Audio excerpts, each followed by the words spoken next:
On Wolfe Island near Kingston, a tradition dating back to 1820 has been preserved through 5 generations of the same family. In the middle of this fast-paced society of multi-lane highways and bridges, the Horns Point Ferry chugs along daily between Canada and the United States. And as Jim O'Connell discovered, even rumors of closure have not dampened this unique family's enthusiasm.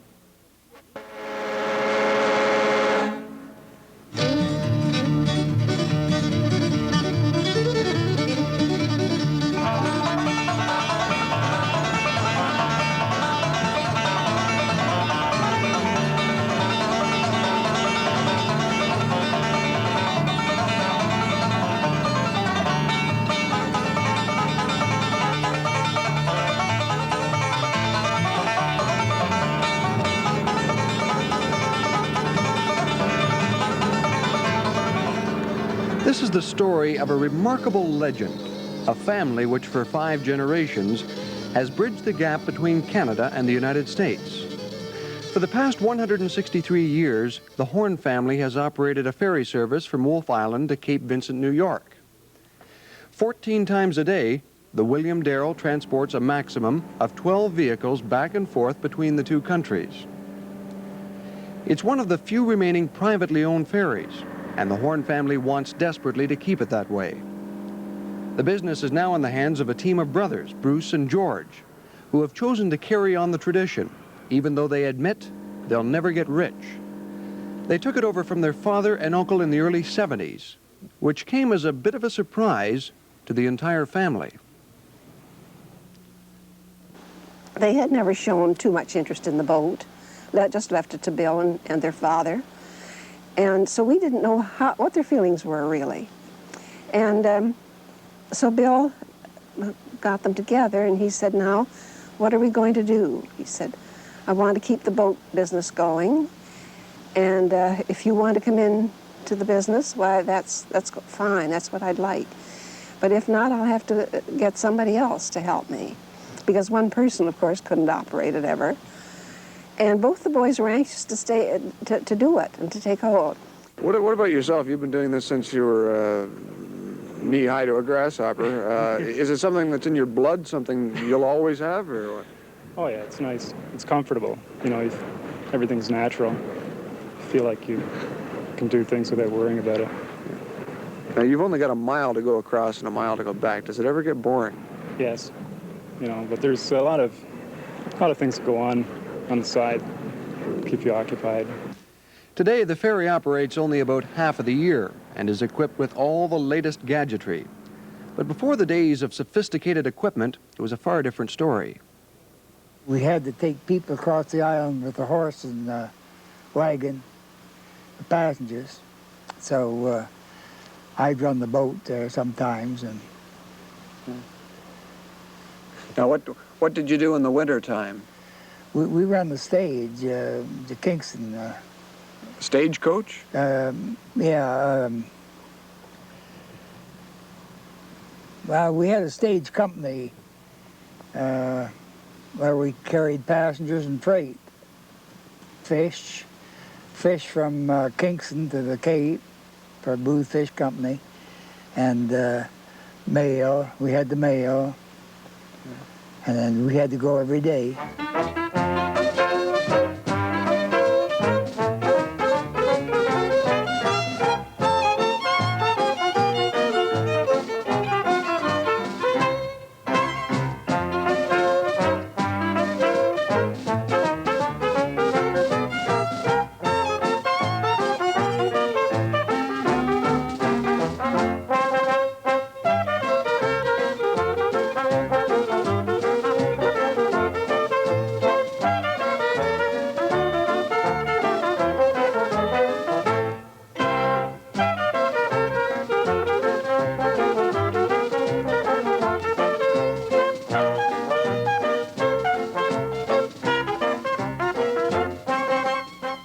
There was a tragedy back in the 1800s. What happened?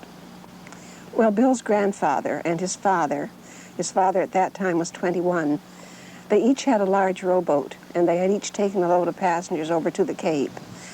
And coming back after dark, the two boats passed, and Bill's grandfather called out to his son, "Do you have a bailing dish?" And Mr. Horne said, "No, I don't." He said, "Well, never mind, just let it go, just go ahead." So Mr. Horne came on and got in all right, but evidently his father must have had a hole in the boat or something wrong, that they were taking in water. And so they sank and they were drowned. The ferry has never been more popular than it is today. Every season, more than 60,000 people make the 1-mile crossing, and that number continues to increase. But recently, there were rumors the service may be shut down by the American government, part of a plan to consolidate the operations of the U.S. Customs.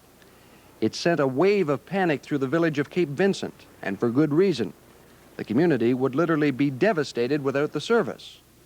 So far, the rumors have not been officially confirmed, and the Hornes say they are not the least bit worried. What about the rumors that you may be shut down? That was more or less making news for newspapers. You know, there wasn't much behind it. There's no chance. No. Too many people in the Cape that'd be put out about it. And it had just closed down Cape Vincent. The Horn Point Ferry has indeed become the main attraction on Wolfe Island, especially in the summer.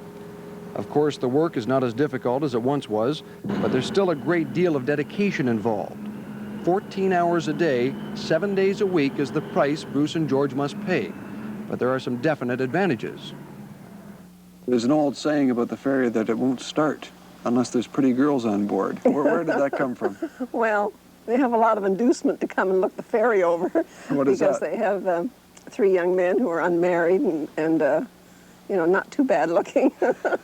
And so they just come down to make themselves acquainted and so on.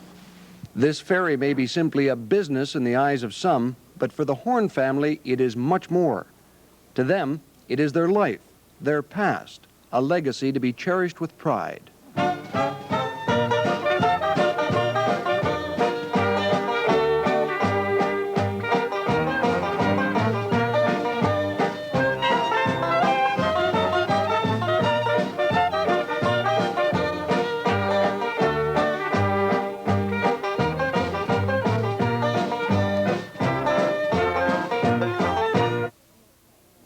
That's it for this weekend, but catch us next time around. We'll taste ice cream with an old-fashioned flavor which would impress even Grandma, and we'll experience a real Sermon from the Mount in Lanark County.